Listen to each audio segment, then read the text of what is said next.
days a week for 3.5 months.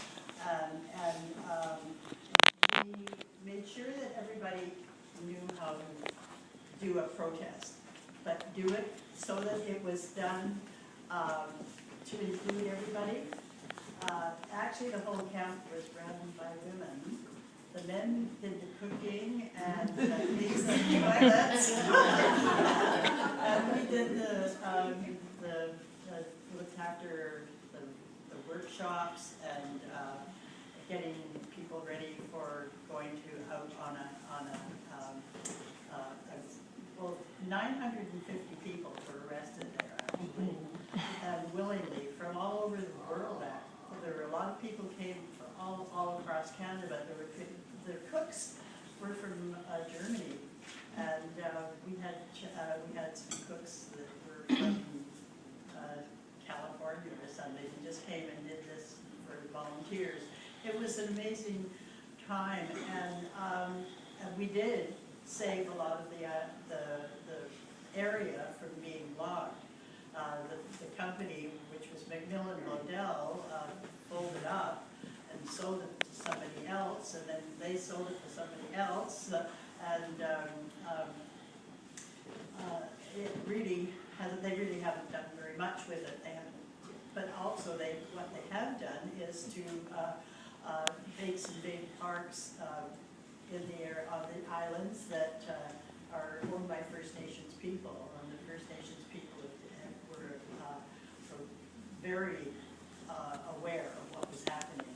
And I think a lot of I don't know if there's any First Nations people here, but they have been very active lately in a lot of areas about saving our shores from the oil pipelines that are coming in, and I think we should be made aware that we have to keep connections like that. I do a workshop, and I'd be glad to do it with your group anytime if you decided to do a protest, so that you know how to act. Because sometimes it's difficult. Sometimes people say, "Oh, we've got to jump out of trees, and we've got to." It's getting so that it's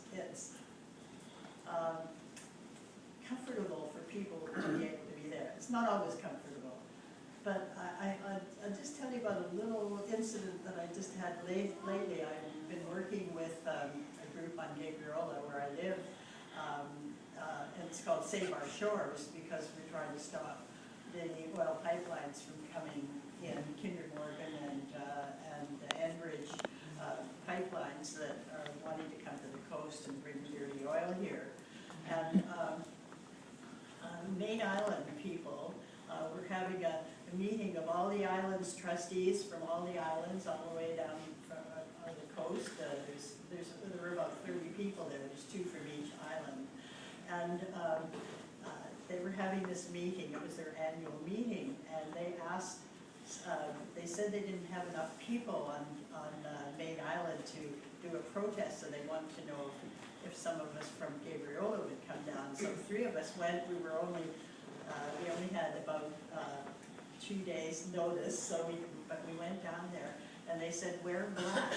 So we said, "Okay." So we went down there, and they were going to have they were going to come up a hill and come into the meeting. So I said, well, I really didn't want to walk up that hill, but I would go in and see if I could say some words before, because they said they were going to allow a few people to speak. So I went in there, and they were coming up the hill, I guess. I didn't know when they were going to come, but when they said, "Would you anybody like to speak?" I put my hand up, and it happens that the chairperson was sitting in front of me. She didn't know I was there, but she's a friend of mine. She's Sheila Malcolmson. She's the chair of the Islands Trust. So somebody poked her and said, "There's somebody behind it who wants to speak," and she said, "Oh, Jean, come on up." And so I got up, and I was going to speak for a couple of minutes, and just as I started to speak, the group of people, there were about 30 of them, all dressed in black, and some of them were carrying roses that I think they were going to give to the Mr. guy from Kinder Morgan that was going to be speaking after me. So they came up, and I was just speaking, and they came in the room, and they came in the back door, and they went and stood all around behind the Islands trustees, not making a single sound. It was amazing. In fact, I just about burst into tears because it was so, you know, it was so moving. So I finished what I was going to say without bursting into tears and stood with them. And then all the island trustees asked, the Kinder Morgan guy started to speak, and he was saying the same old stuff that he said, you know, for a year. And some of you have been to some of those meetings when they were here, and they are actually all wore green. Made people think that they were environmentalists. Anyway, he spoke, and he said the same stuff that he'd been saying before, and so then the trustees were starting to ask him questions, and they were so amazing. You know, they were all very calm, and nobody yelled or anything. And then the last person was from Bowen Island, and he said, "I'm a businessman, and I'm a capitalist, and I like making money." And he said, "I can make a lot of money if I sent my wife and daughter out on the street," but he says, "that wouldn't be very ethical, would it?" And he said, "and what you're doing isn't ethical." And the guy from Kinder Morgan had his head down in his lap, and he cringed. It was amazing, you know. He listened, and he was ashamed of himself, I think. And yet, you know, that was his job to do. And that was one of the most amazing parties I've been to, because it really got to him.